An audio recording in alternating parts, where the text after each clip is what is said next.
Bueno, muy buenas tardes a todos, bienvenidos al Instituto de Investigación en Humanidades, doctor Gerardo Pajés, instituto que forma parte del Colegio Nacional de Buenos Aires, dependiente de la Universidad de Buenos Aires. Estamos en este ciclo de conversatorios todos los meses con invitados especiales para proponer, digamos, una cantidad de temas que pueden ser de interés para toda nuestra comunidad académica y para todos nuestros padres, nuestra población, nuestros graduados, exgraduados y la comunidad, por supuesto, abierto a la comunidad también. También debo destacar que bueno, la invitación de hoy se ha dado especialmente también por la posibilidad de contacto con María Elena Díaz, que la hizo Diego García, quien quiero nombrar. También quiero decir que está presente parte del instituto, su secretaria académica y el equipo con Ricardo Romero, el profesor Ricardo Romero, la profesora Silvina Pesolano y la profesora Eleonora Gonano, que están aquí entre los participantes. Y ya, sin más, decirles que nuestros conversatorios tienen una estructura que son una exposición del invitado y luego unos últimos 15 minutos finales de preguntas generales. Hoy estamos muy contentos de recibir a Mariana Díaz. Mariana es doctora en filosofía por la Universidad de Buenos Aires, se desempeña como profesora de historia de la filosofía antigua en la misma institución y es titular del seminario de filosofía antigua y medieval del Instituto del Profesorado Dr. Joaquín de González y también del Instituto de Educación Superior doctora Alicia Moro de Justo. Ex becaria de la Universidad de Jilin en la República Popular China, es directora de un proyecto de investigación sobre filosofías de India y China y de un grupo de estudios de textos filosóficos chinos. Es miembro de la Asociación Argentina de Filosofía Antigua, la Asociación Latinoamericana de Filosofía Antigua, la Asociación Latinoamericana de Filosofía Intercultural y de la Red Académica Latino e Hispano-Americanista sobre Estudios Sinológicos. A su vez, es una de las desarrolladoras de la página web dedicada a la difusión de la lengua y la cultura chinas, que les recomendamos, www.chinadesdeelsur.com. China desde el sur, así con toda la C. Bueno, dicho esto, y con el tema que va a ligar entre la tradición clásica en China y Grecia, Marina, te doy la bienvenida y te agradezco mucho esta participación. Gracias. Bueno, muchas gracias, Walter, y también tanto a Walter como a Diego y a todos los miembros del instituto por la invitación. Gracias también a todos los asistentes.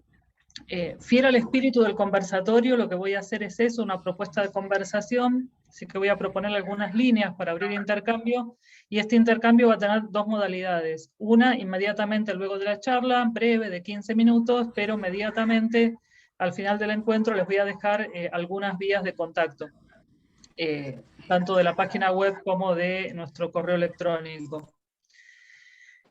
Quizá una de las primeras preguntas que uno se puede hacer es ¿por qué comparar ambas tradiciones? Es decir, ¿qué ventaja hay en la comparación? En esta pregunta pongo el acento en la comparación. En primer lugar, digamos, porque la verdad es que una de las puertas de entrada que tenemos, casi una puerta inevitable que tenemos para la comprensión de la cultura china, es precisamente la comparación. Es una puerta de entrada, y de la misma manera que cuando aprendemos una lengua desconocida, usamos la lengua propia como puente. Como puerta de entrada, va a ocurrir que alguien solamente hoy se asoman por la puerta, para algunos va a ser una invitación para entrar a recorrer un poco, y otros, digamos, terminarán introduciéndose, o ya lo hicieron, digamos, en la China profunda. Pero también podríamos hacer esta misma pregunta y en vez de poner el acento en por qué comparar, podríamos poner el acento en por qué comparar estas dos tradiciones clásicas, digamos, por qué elegir Grecia. Y acá yo quiero, y va a ser un poco el tenor de mi presentación, poner un poco el acento en lo que significa la tradición clásica. En realidad, para entender una cultura, su historia, sus tradiciones son un factor clave, y se conozcan o no en profundidad, se tematicen o no, somos todos herederos de esto. Por lo tanto, la mirada que yo propongo es una mirada histórica que busca entender el pasado para comprender el presente, y además de esta razón, digamos, un poco estructural, buscar la historia para entender, en realidad ambas tradiciones tienen una belleza singular, una belleza propia, singular, tienen además enseñanzas valiosas y forman parte, tanto la tradición griega como la china, forman parte del capital cultural de la humanidad, y la verdad es que permiten pasarla muy bien, permiten pasar excelentes momentos, digamos, y creo que todas estas razones pueden de alguna manera acercar de por qué elegir esas dos tradiciones en particular. García Gual, quien es un especialista en filología clásica, publica un artículo muy interesante hace un par de años en el diario El País, hablando de los clásicos, invitando a la lectura de los clásicos, y dice que los clásicos son inactuales. Y justamente eso es lo más valioso. Hablan de cosas que están más allá del presente efímero y abren otros horizontes y ofrecen ideas sobre el mundo que van mucho más allá de lo actual y lo cotidiano. Y además dice, nos hacen críticos, escépticos y más imaginativos. Yo lo único que voy a tratar de hacer hoy es tomar esta noción que nos resulta familiar, acá hay docentes, especialistas, ¿se entiende? Tomar esta noción que nos resulta tan familiar, tan obvia respecto de nuestro propio pasado y extenderla geográficamente hacia China. Ese es un poco el propósito, ¿se entiende? Digamos, tomar eso mismo que nos fascina de estos textos y extenderlos e invitarlos, digamos, a que lo extiendan a la tradición china. Yo tomé 3 ejes de comparación, que era lo que se había difundido, digamos, el primero lo cumplí a rajatabla. Vamos a hablar en la primera parte acerca de qué se llama clásico en la cultura china y qué semejanzas y diferencias ofrece respecto de clásicos griegos y latinos. Vamos a hablar más bien de los griegos. El segundo es el que cumplí menos, porque yo había pensado originalmente en hablar de las ventajas y desventajas del abordaje del chino clásico a partir de categorías propias de las lenguas indoeuropeas, pero nos vamos a centrar más bien en tratar de entender qué es el chino clásico y sí compararlo con el griego. Entonces acá quizás me moví un poco del propósito original, pero quizás podamos hablar un poquito después de cómo abordar una lengua a partir de categorías de otras, lo cual es medio inevitable porque estamos haciendo una comparación. Y finalmente vamos a hablar de filosofía, es decir, de ya qué ocurre cuando comparamos la tradición clásica filosófica, digamos, en Grecia y China, y las tradiciones que se derivaron de las dos. Para esto vamos a seguir 2 estrategias metodológicas, una bien centrada en la lengua. Vamos a atender al sentido del término clásico y cómo se usa el término clásico para traducir y para interpretar diversos caracteres chinos. Y por otro lado, la otra estrategia va a ser una estrategia más bien filosófica, en la cual, más allá del término clásico, vamos a ver cuál es el sentido respecto de, decía yo, las tradiciones filosóficas. Entonces nuestro enfoque va a ser la lengua y la filosofía. Empecemos entonces con el primero de nuestros objetivos, que tiene que ver con a qué se llama clásico. Pido disculpas a colegas porque en la comparación voy a estar hablando de algunas cuestiones bastante obvias respecto de la tradición griega. Se entienden decir cosas muy obvias, pero quería que la charla fuera accesible a cualquiera que se conecte, y entonces voy a decir algunas cosas extremadamente conocidas para algunas y algunos. Es cierto que clásico, digamos, es un término polisémico. El término latín clásicos lo usa por primera vez Aulo Gelio, que es un autor latino del siglo II, para referirse a escritores que son de primer nivel. Él dice los latinos antiguos, él hablaba solo de los latinos, y lo hace como una extensión de un uso de clásicos que estaba referido a las clases superiores de la sociedad.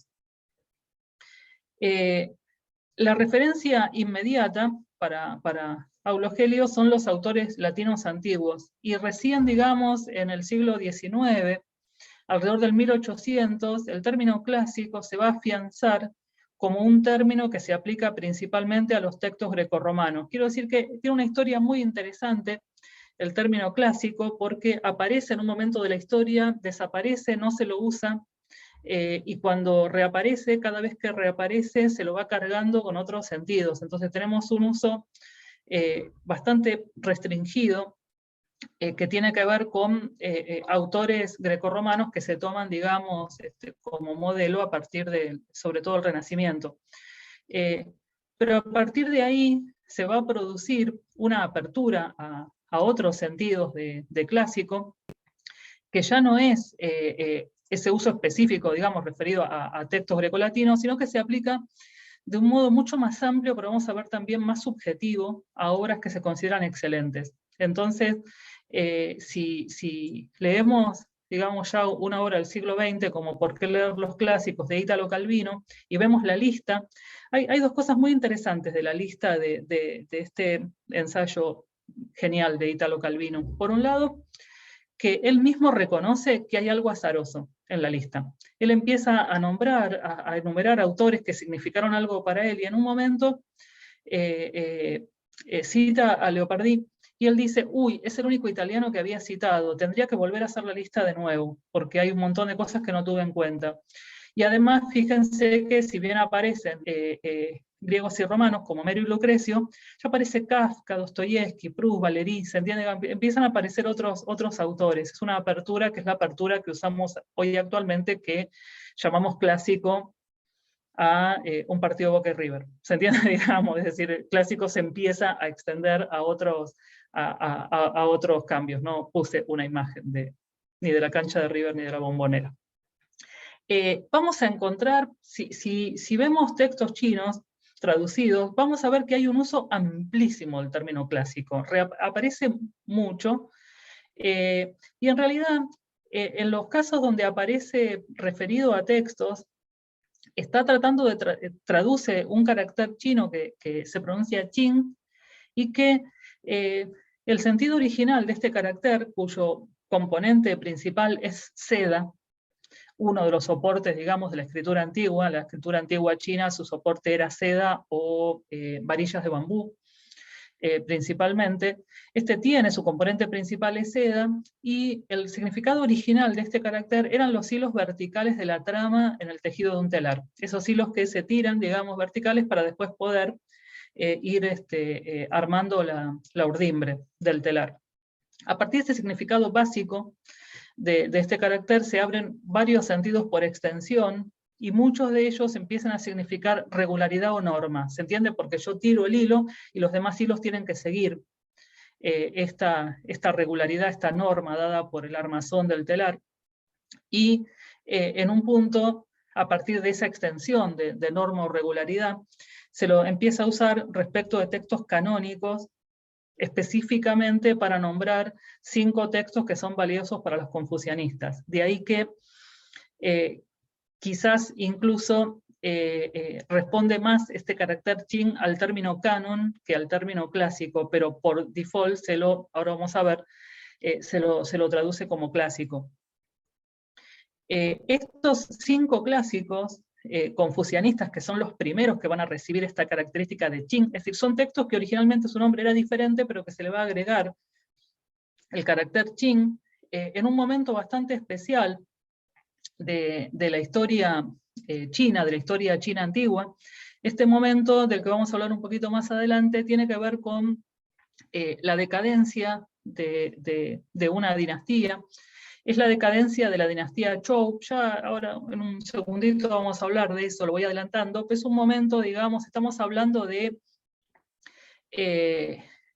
alrededor de, es bastante amplio esto, supongamos entre el siglo VIII y el siglo III antes de la era común. En ese momento de decadencia de esta dinastía es donde surge el confucianismo, y el confucianismo surge ya con una actitud de mirada hacia atrás, de mirada hacia la tradición, y elige textos. Estos textos son bien peculiares porque de alguna manera existían antes de los confucianistas, pero los confucianistas los comentan, los editan, y les terminan dando forma. Tienen ese doble valor de ser anteriores al confucianismo, pero a la vez terminaron siendo posteriores porque fueron forjados por las ediciones y los comentarios de los confucianistas. El más famoso, desde luego, fuera de China, de todos esos, es nada más y nada menos que el I Ching, que su nombre original no era I Ching, sino que tenía que ver justamente con el libro de los cambios de Zhou, de esa dinastía,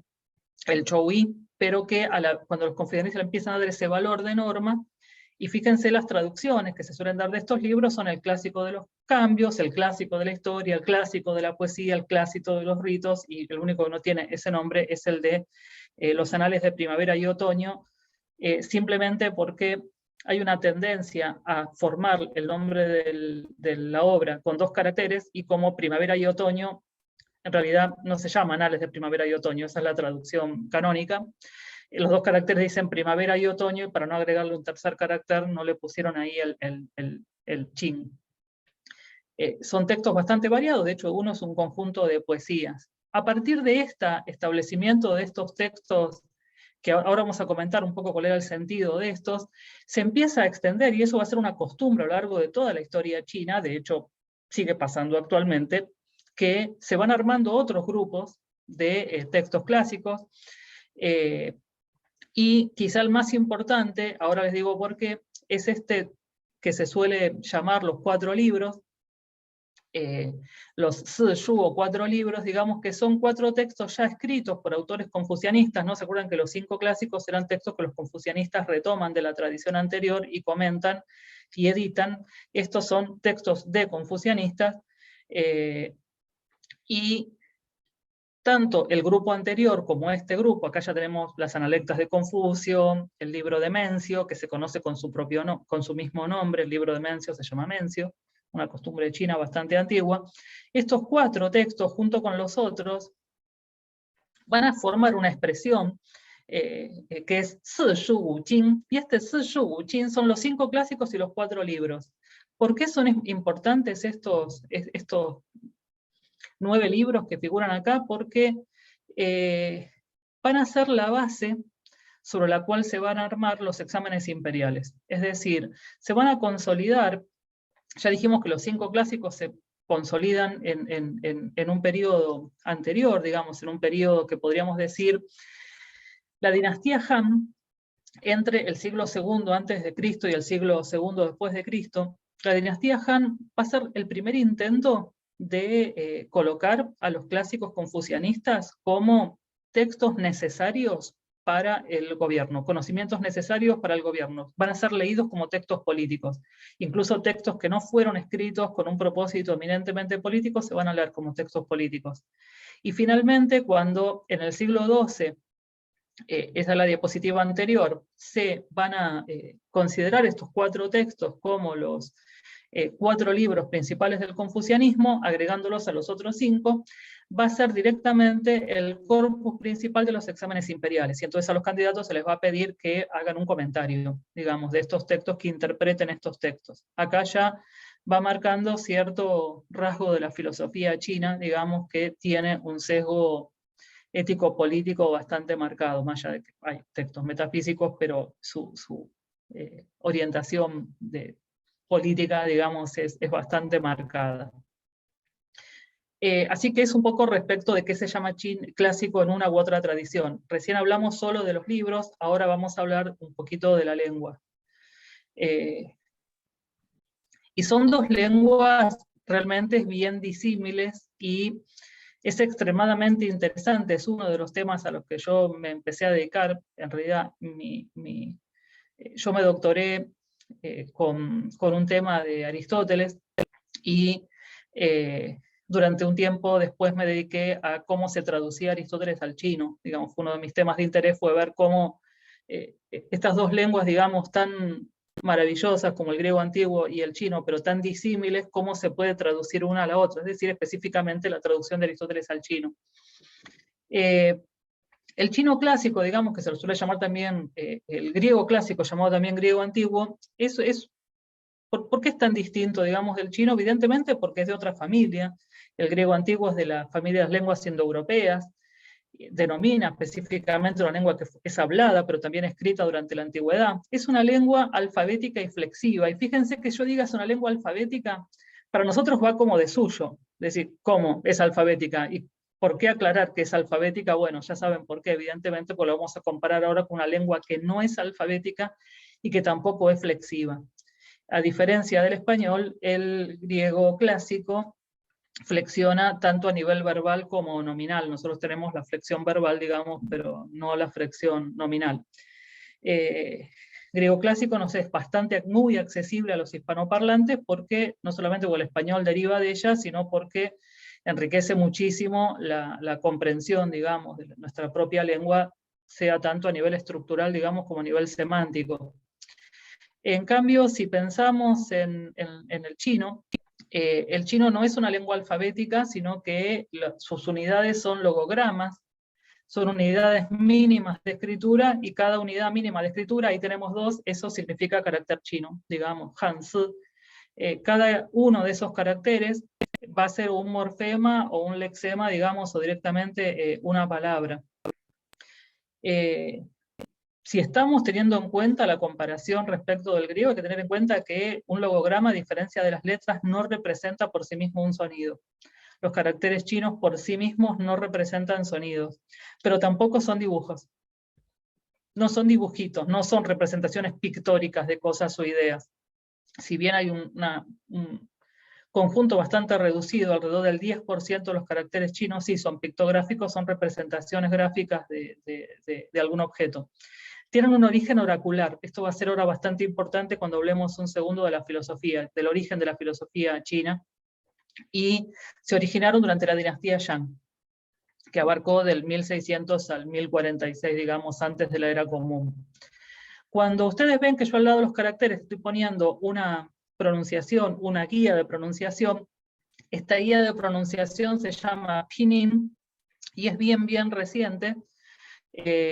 Se desarrolló en 1958, digamos, justamente, y ahora es el estándar, ahora se estandarizó, digamos, de las Naciones Unidas para transcribir los sonidos, es un estándar de transcripción de sonidos para facilitar que se pueda leer, sobre todo los extranjeros o los niños muy pequeños, digamos, en China. Después, mucho otro uso no tiene, pero se usa, digamos, para, si uno quiere escribir en chino en un teclado o en un teléfono, usa el estándar Pinyin, ¿se entiende? Porque lo escribe con letras, y ahí le va dando arriba las opciones de los caracteres, así que tiene bastante utilidad. El chino clásico, como lengua, es una lengua bastante especial, porque es una lengua que se va a usar de modo dominante, sobre todo para la escritura, hasta comienzo del siglo XX. Ven que ahí tenemos una diferencia bastante importante, porque en teoría, si queremos pensar cuándo termina la antigüedad y se deja de escribir en chino clásico, yo voy a proponer una fecha absolutamente arbitraria que se usa mucho en filosofía, que es el 529 de la era común, cuando se prohíbe el ejercicio de la filosofía pagana. Digamos. Y en cambio, digamos, el chino clásico se siguió escribiendo hasta comienzo del siglo XX. Los textos de juventud, por llamarlos de alguna manera, de Mao Zedong, están escritos en chino clásico. Él escribía poesía en chino clásico. Desde luego, va a tener algunas variaciones a lo largo de su historia, pero sigue teniendo la estructura sintáctica, digamos, de esa lengua. Ahora, cuando decimos chino clásico, no estamos traduciendo el mismo carácter que antes, porque en realidad el chino clásico se denomina Wenyan, y Wenyan significa palabra escrita. Está atestiguado, yo decía dinastía Zhou, es decir, está atestiguado desde, supongamos, siglo VIII, siglo VII, antes de la era común, y hasta comienzo del siglo XX. Digamos, es extremadamente amplio. Está, desde luego, decíamos antes, desarrollado en logogramas.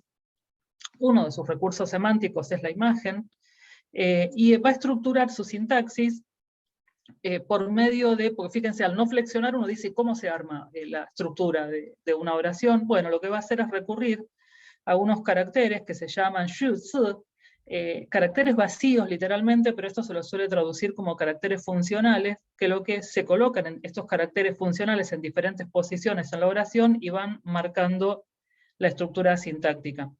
Por ejemplo, pongo un solo ejemplo, no existe el verbo ser en chino clásico, y si se quiere hacer la función de la cópula, se pone juxtapuestos primero uno y después los dos elementos que se quiere vincular, y al final se coloca un carácter vacío que marca cópula. Digamos, así que estos son como fundamentales para estructurar la lengua.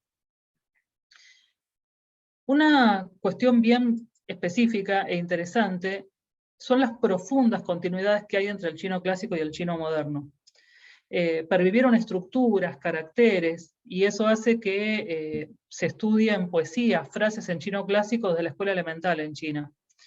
Incluso caracteres que no se utilizan en la vida cotidiana actualmente porque se perdieron, persisten y son conocidos en una estructura propia de la lengua china, que son los chenyu. Los chenyu, quizá una manera de traducirlo, es una expresión intraducible. Se suelen traducir como proverbios, pero no son, porque existen proverbios chinos, y estos no son proverbios, porque es una estructura fija de 4 caracteres que proviene de textos clásicos, tuvo su origen en textos clásicos o en historias clásicas, y no son proverbios porque funcionan como unidades gramaticales. Es decir, esta estructura fija de 4 caracteres está expresada en chino clásico, se lo tomó, supongamos, de Confucio, y se lo usa en la lengua actual, con la función de sustantivo, de adjetivo, de adverbio, de verbo, puede tener bastantes funciones. Yo ahí puse un solo ejemplo de un chenyu. Este chenyu se llama Sai Wan Shima, es quizás uno de los más famosos y más conocidos. Hay 30.000, elegí uno de los conocidos, que viene de un texto filosófico, el Huainan Zi, que es del siglo II antes de la Era Común. Es un texto bastante ecléctico a nivel filosófico, y literalmente, si uno lee los 4 caracteres, dice que el anciano de la frontera perdió un caballo. ¿Y qué significa el anciano de la frontera perdió un caballo? Bueno, remite a una historia que cuenta el Huainan Zi, en la cual un hombre que estaba en la frontera, servía en la frontera, digamos, pierde un caballo y los vecinos vienen a lamentarse, qué pena, perdiste tu caballo, y él dice, la verdad es que no sé si fue bueno o malo. Y a los pocos días el caballo vuelve junto con otro caballo. Y los vecinos vienen a decirle, qué bueno, conseguiste otro caballo. Y él dice, no sé si fue bueno o malo. Y el hijo de él aprende a montar a caballo, se cae del caballo y se rompe una pierna. Y los vecinos vienen a decirle, qué pena, tu hijo se accidentó. Y él dice, no sé todavía si es bueno o malo. Y cuando vienen a reclutar varones para la guerra, el hijo se salva del reclutamiento porque tenía la pierna quebrada, y los vecinos vienen a decirle, qué bueno que tu hijo se salvó, y él dice, no lo sé. La historia es como la historia interminable, ¿se entiende? Y esta expresión se puede usar sola, o a menudo se la usa como una estructura dentro de la oración para significar exactamente eso. Es decir, que hay que esperar para ver si las cosas fueron beneficiosas o no lo son. Por lo general, sabiendo qué significa cada carácter, no se sabe qué es lo que significa la expresión completa. Esta es una de las estrategias, el Chenyu es una de las estrategias que ha tenido el chino clásico para pervivir, digamos, en la lengua china moderna. Bueno, la tercera parte. Ya ahora vamos a hablar de filosofía. Lo primero que me gustaría, y es bien discutible lo que voy a decir, cada vez que uno se pone la filosofía la cosa se pone más polémica todavía de lo que era antes. Hay un sentido restringido del término filosofía, según la cual ese término remite a una disciplina que se llamó así, que le puso ese nombre, que se pusieron ese nombre a la actividad que nació en Grecia alrededor del siglo VI, digamos, antes de la Era Común, y que se prolongó, digamos, en el espacio y en el tiempo, mutando pero reconociendo su filiación. Entonces yo tengo a Santo Tomás de Aquino citando a Aristóteles, a Nietzsche criticando a Platón, digamos, pero reconociéndose como dentro de la misma tradición, sea que lo repetían o sea que lo criticaban. Si este fuera el sentido, no habría filosofía china.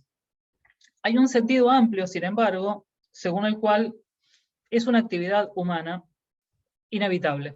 ¿Se entiende? Digamos, es decir, es una actividad reflexiva que hacemos los seres humanos, que tenemos la capacidad de hacerla, y la podemos hacer de manera mejor o peor, más o menos profunda, más o menos sistemática o consciente, pero que siempre está ahí, digamos, en diferentes culturas. La filosofía griega tiene su historia, digamos. Surge, decíamos, alrededor del siglo VI, a partir de una racionalidad que se va a gestar en el interior del mito. Se va a especializar durante un tiempo en metafísica y política, en la época, digamos, de auge y decadencia de la polis, siglo V, siglo IV, siempre antes de Cristo, de la Era Común. Después se va a difundir mutando, incluso mutando la lengua y el pensamiento durante el periodo helenístico, y después va a ser apropiada y variada, digamos, de parte de la filosofía romana, es decir, tampoco hay una unidad de la filosofía griega, sino que tiene como su propia historia. Si hablamos de la filosofía china, a mí me gustaría reflexionar un minuto sobre el lugar que ocupa la filosofía china hoy por hoy en los estudios, digamos, en Europa, en América. Y la verdad es que ocupa un lugar extremadamente marginal, lugar que estamos intentando que vaya cambiando. Yo les puse de ejemplo la tapa y el índice de un libro, esta es la Enciclopedia Iberoamericana de Filosofía, editada por Trota, en más de 20 volúmenes, y en los 20 volúmenes hay uno solo que se llama Filosofías no occidentales. Y si ustedes miran, fíjense que acá está incluido Averroes, está incluido Maimónides, que hay que decir no occidental, hay que decir no occidental si uno está hablando de Maimónides o de Averroes, pensadores que estaban en España, digamos. Y hay que discutir ahí eso. Y ahí tienen un solo capítulo, digamos, sobre filosofía china. En este capítulo, además, sobre filosofía china, ahora vamos a ver una afirmación bastante peculiar que se hace en ese capítulo. En general, no hay filosofía china en los planes de estudio, y algunas universidades cuentan con departamentos de estudios orientales que son como interdisciplinarios. ¿Y por qué pasa esto a veces de que tienen poca presencia? Bueno, por un lado, yo les decía recién en ese tomo 19 de Filosofías no occidentales, en el capítulo sobre filosofía china, la autora dice en un momento que el pensamiento chino, más que constituir una filosofía, es una sabiduría fundada en un número de obras de la antigüedad, cuya historia es oscura, su lengua mal conocida y sus comentarios tardíos y escolásticos. Por supuesto, esto no ha sido una rémora para intentarlo. ¿Se entiende, digamos? Es decir, algunos justifican que no se estudia filosofía china porque creen sinceramente que la filosofía china no existe, digamos, propiamente. La verdad que con este comentario no ganamos nada, porque acaba de decir que no hay filosofía sino sofía. Sofía también es un término de origen griego, con lo cual estamos simplemente deslizando el problema, digamos. Es una forma de eurocentrismo disfrazado comentario erudito, para mi gusto. Una segunda respuesta podría ser que se admite que hay una filosofía china, pero se la conoce como radicalmente diferente de lo que sería la filosofía occidental, digamos. Eso por ahí es lo dominante actualmente si pensamos que hay departamentos de estudios orientales.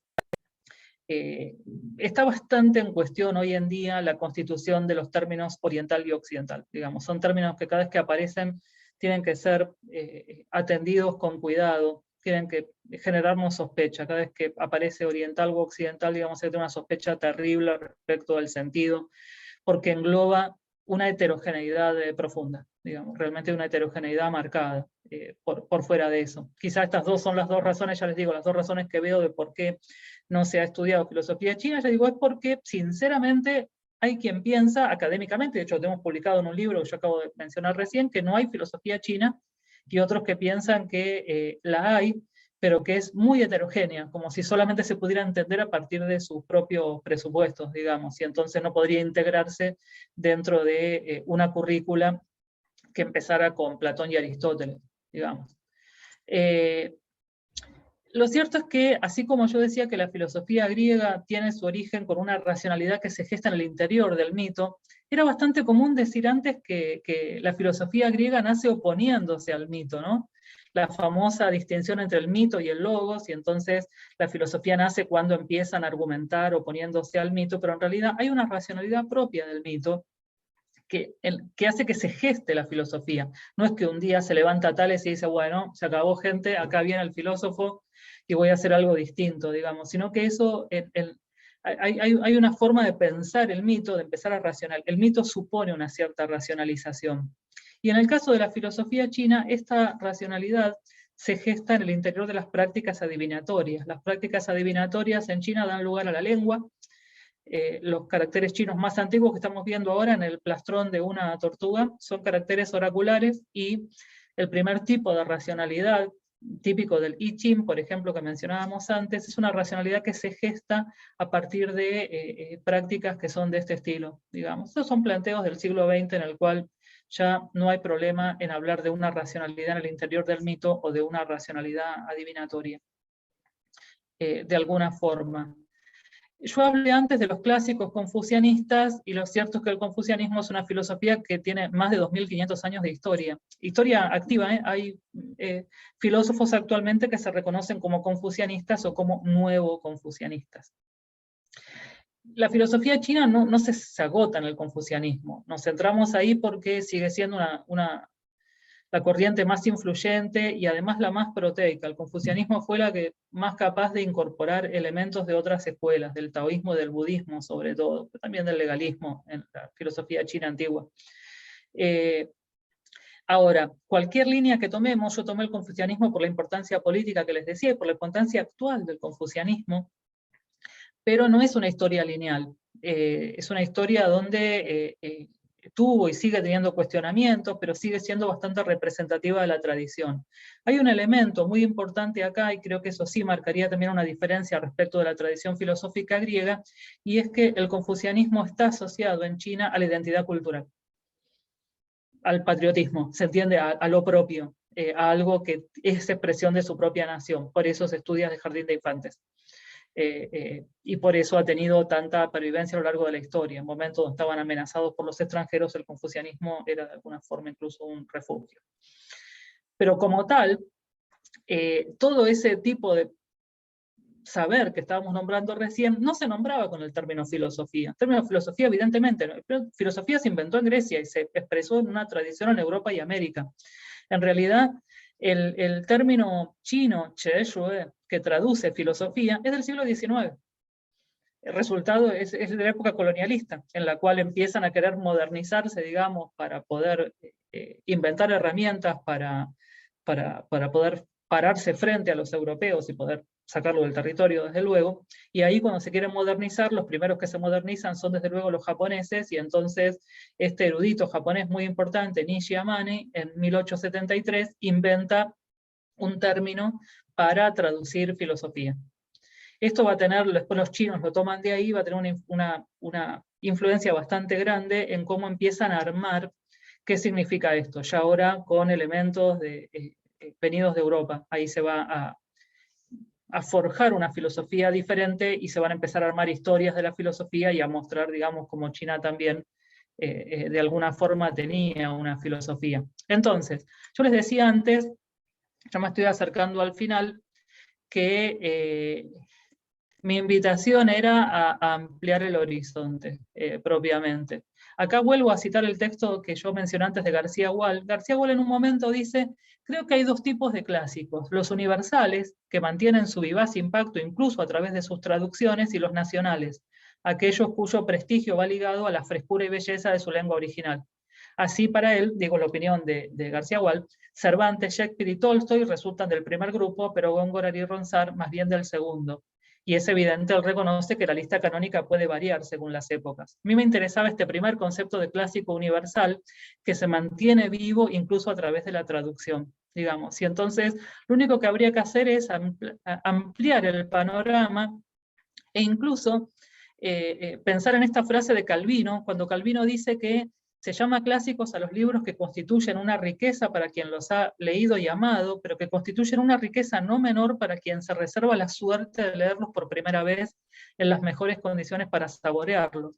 Para muchos de ustedes, esos clásicos chinos leídos en traducción, que serían desde mi punto de vista universales, como dice García Gual, tendrían también esa maravilla de leerlos por primera vez, digamos, y ahí, digamos, poder saborear eso de algo distinto, pero clásico, que porta de alguna manera una historia. Así que lo único que me queda es saludarlos y despedirlos en ambas lenguas. Una de ellas es el griego clásico. Si yo quiero decirles gracias en griego clásico, una de las formas que tengo para decirles es Harin Hyuminejo, y despedirlos también, desde luego, con un Chen Yu, que es esta estructura, y que diría Tienen Wan Xie, y dejarles desde luego, sí, tanto la dirección de nuestra página que Walter había compartido, como el correo electrónico, para que si algo no se entendió y no nos queda tiempo para decirlo o lo que sea, digamos, que sea un poco una vía de contacto. Así que bueno, gente, muchísimas gracias por haberse unido, digamos, al encuentro. Muchas gracias, María Elena, muchas gracias. Te agradecemos por lo didáctico, digamos, la forma tan, digamos, didáctica de alguna manera de cosas tan complejas, ¿no? Como esta filosofía o esta comparación de dos civilizaciones. Así que bueno, le doy las palabras a los participantes, les pedimos que a los demás se mantengan muteados, pero aquel que quiere o levanta la mano o sencillamente interviene con la pregunta para aprovechar estos minutos, los últimos 15 minutos que tenemos. Luego de esta tan linda y tan interesante y que nos abre tantas vías exposición de María Elena Díaz.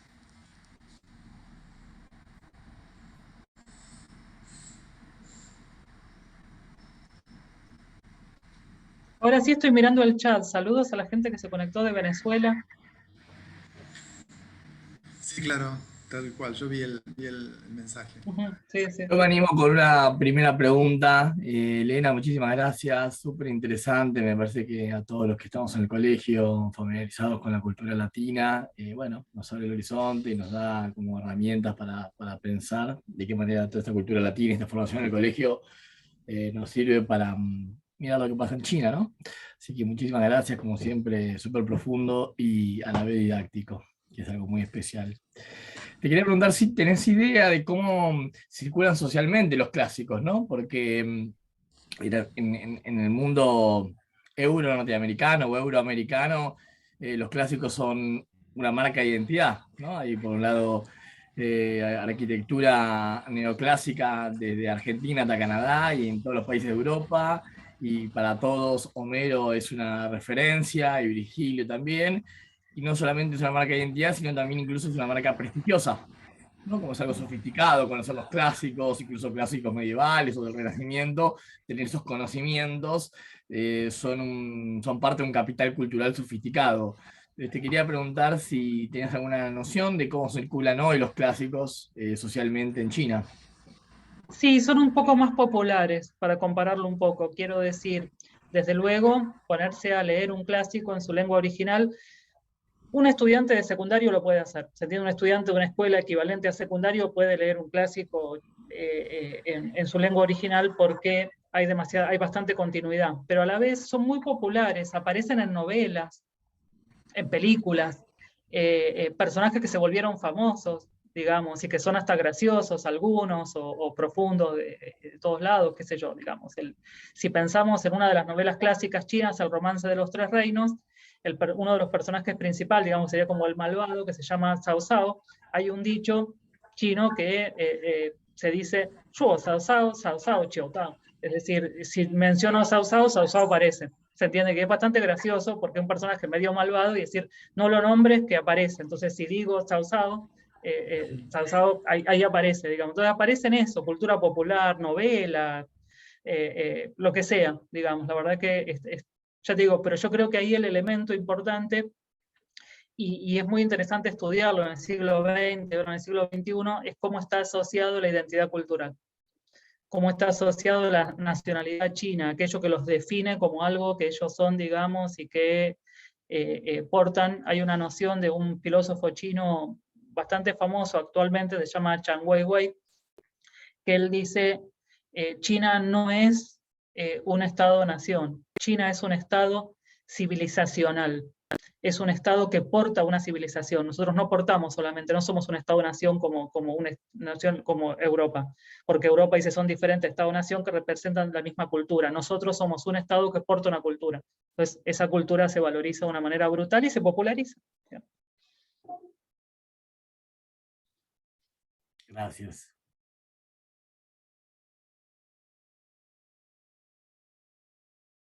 Ahí en el chat veo un nombre chino que dice Wang Nanshi. Wang Nanshi es mi hijo y además es el otro desarrollador de la página China desde el Sur, encargado, digamos, tiene una de las secciones más famosas de nuestra página, que es la sección de cine todos los viernes, y comentaba acá que la semana pasada estábamos mirando libros de una biblioteca online, digamos, china, y que el segundo libro más vendido para los chicos chiquitos, chicos de jardín de infantes, era un libro de confucianismo en caricaturas, era un libro de caricaturas sobre confucianismo, digamos, y es el segundo más vendido este año.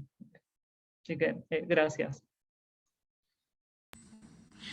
Ahora, Marilena, yo que me dedico a literatura y te pregunto, de esos 9 libros, ¿hay algunos libros, horrible la pregunta que voy a hacer, hay un ranking de esos libros?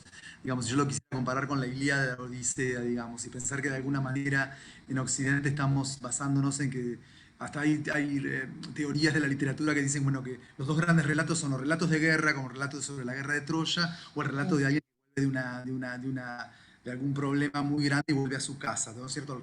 Es el Nostos, digamos, de Ulises volviendo a Ítaca. Que en definitiva, podríamos decir que toda la literatura, por lo menos en Occidente universal, se divide en los relatos de algún tipo de pólemos, digamos, de guerra, de lucha, de combatientes, o de alguien que regresa vencido de algún problema. ¿Hay alguna forma de estos 9 libros pensarlos como cuáles son los más rankeados? Sí, pero no dentro de los 9. Esos 9 libros serían como de filosofía, ¿se entiende? Esos 9 libros son textos de reflexión política para el gobierno de un reino. Pero sí hay, dentro de las novelas clásicas chinas, hay 2 que responderían un poco a tu esquema. Una corresponde totalmente, es quizá la novela china más famosa, que es El romance de los 3 reinos. El romance de los 3 reinos, digamos, es como la gran obra de guerra china, es la épica, digamos, de alguna manera la más conocida.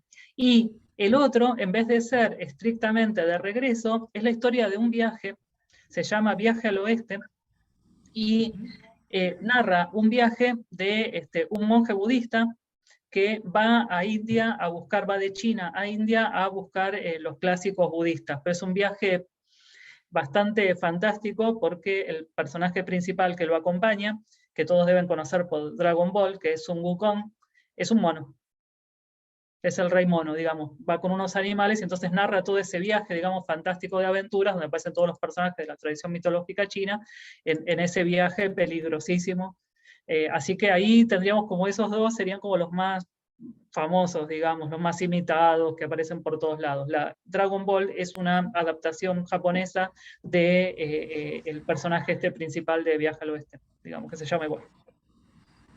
Gracias, muchas gracias.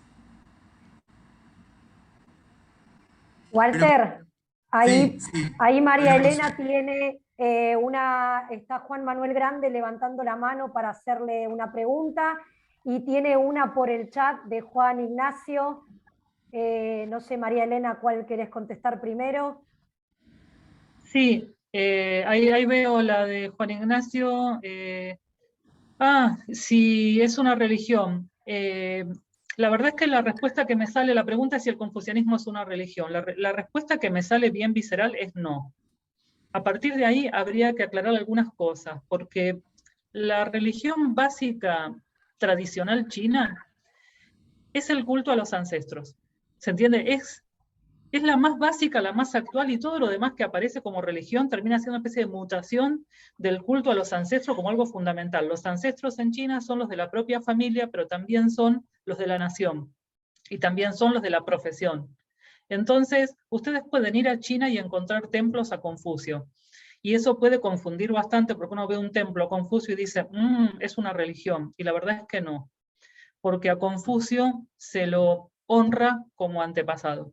Confucio es el antepasado. Ese antepasado puede ser de la propia nación china o también de los que nos dedicamos a los estudios de humanidades. Los que nos dedicamos a estudios de humanidades podríamos reconocer, digamos, a Confucio como un antepasado de nuestra profesión, pero no sería una religión. Eso la verdad es que daría para otra cosa, pero para otra charla propiamente, estoy simplificando. Pero no lo es como sí es el budismo. El budismo es una religión en China, el confucianismo no es una religión. Ahora sí, Juan Manuel. A ver, ¿se me escucha bien ahí? Sí, perfecto, Juan. ¿Qué tal, Elena? ¿Cómo estás? Yo te quería consultar respecto a este comienzo que vos dijiste, a la poca difusión que tienen en Argentina, por ejemplo, la filosofía china y la formación académica, no hay cátedras al respecto y ese tipo de problemas. ¿Cuál es vos el camino que sugerís, sabiendo que uno medio lo tiene que hacer por su lado, a los estudiantes que estamos interesados en eso, a sabiendas de que uno entra en una facultad de filosofía y no lo va a encontrar dentro de la currícula y no lo va a poder seguir si no es de manera casi individual, ¿no? Y bueno, la verdad es que ahí la verdad que la estrategia es bastante sencilla, hay que arremangarse. Hay que arremangarse y hacerlo, digamos. Me pasó lo mismo el día que yo dije, uy, no hay filosofía china, qué pena. ¿Qué habrá que hacer? Bueno, hay que ir a estudiar chino, digamos, hay que estudiar filosofía china, hay que juntarse con otra gente, hay que empezar a difundirlo y ver. Yo cuando empecé a hacer la difusión en la facultad, en un momento era la única loca y ahora es un grupo de investigación, digamos, donde hay más gente. Hay que empezar a juntar gente que está, y sea lo mismo China, África o lo que sea, que no está. Cuando uno ve que algo no está, mi consejo siempre es no esperar a ver si viene uno a producirlo, digamos, sino aprovechar los espacios que se puedan tener para lo que sea.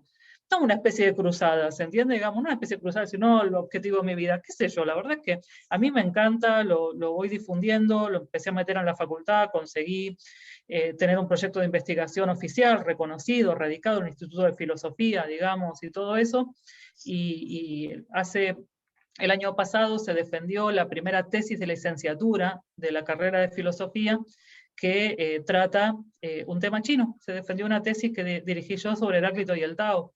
Entonces lo que hay que hacer es hacerlo, así de fácil, digamos. No nos queda otra.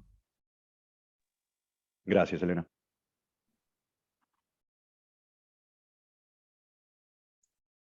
Disculpen, yo me acabo de poder unir porque intenté unirme hoy más temprano y no tuve éxito. Así que bueno, llego tarde totalmente. Pero bueno, no he escuchado las últimas palabras de la profesora y sin comprar demasiado espacio. Para mí, llegar al idioma chino, empezar a estudiar chino, ya grande, que fue como una búsqueda para salirme yo vengo de las ingenierías, me terminó llevando al acercamiento de lo que es una cultura radicalmente distinta de la nuestra, al menos en las líneas generales, pero que realmente te abre un horizonte absolutamente nuevo. Yo creo que en ese sentido, cada uno del ámbito que están, ustedes están más todavía activos en lo académico, yo ya abandoné la docencia universitaria, pero me parece que el estudio del idioma chino tomado en serio, en el sentido de darnos cuenta que es la puerta de entrada a una cultura, te enriquece en lo personal y además te da una perspectiva totalmente nueva, incluso para lo que es el contexto internacional, la política, la economía, es realmente enriquecedor. Sí, incluso para yo, algunos de los estudiantes que tengo dentro del grupo de investigación terminaron pidiendo becas y consiguiendo becas. Es un muy buen momento para conseguir becas para estudiar en China. Así que muchos de ellos que se acercan al grupo y todo eso, nosotros los ayudamos para preparar también chino moderno y para preparar los exámenes internacionales para que después se puedan presentar a becas. Entonces, por lo general, mucha gente del grupo termina teniendo hasta esa oportunidad, digamos, de estudio fundamental. Entonces, se abre un montón de intereses, hay un montón de cuestiones. Se tienen intereses más académicos, hay intereses en la lengua, hay quien se acerca a los cursos. Yo doy cursos de extensión también abiertos al público, dependientes de la Secretaría de Extensión de la facultad, donde no hay que saber el idioma ni nada. Ahora estamos dando uno sobre taoísmo y neotaoísmo, el cuatrimestre que viene damos uno sobre filosofía política china, y ahí la gente no sabe chino, o algunos saben, otros no, son bastante abiertos, y bueno, a mí siempre me encanta la variedad de intereses con lo que la gente se acerca, con lo que se acercan, digamos, a cursar, a ver algo, digamos, eso, súper interesante. Bueno, Marielena, muchas gracias, te queremos agradecer muchísimo de todo el equipo del Instituto de Investigación en Humanidades por esta propuesta, por esta exposición tan clara, y bueno, invitarlos también a lo que vos dijiste al sitio China desde el Sur, donde bueno, se promueve todo este conocimiento que realmente, acaso es el momento histórico, ¿no? Un momento histórico que nos enfrenta frente a la potencialidad del mundo chino, que vos traes de una manera tan extraordinaria, digamos, haciendo un trabajo espléndido. Así que bueno, le quería decirles, también contestándole un poco a Susana, que esta charla está siendo grabada y que por lo tanto está luego en el canal de YouTube, así que todos aquellos que quieran volverla a ver o aquellos que quieran revisitarla, la pueden consultar ahí en nuestro canal de YouTube, por el Instituto de Investigación y ahí están todos nuestros conversatorios. Bueno, muchas gracias a todos y gracias Marilena por esta tarde. Bueno, muchísimas gracias a ustedes, a tanto a los asistentes como a Walter y a Diego. Gente, muchas gracias. Un gusto haber compartido el espacio. Nos estamos viendo. Muchas gracias. Gracias, chau, chau. Chao, gracias. Chao, buenas tardes. Chau, nos vemos. Gracias.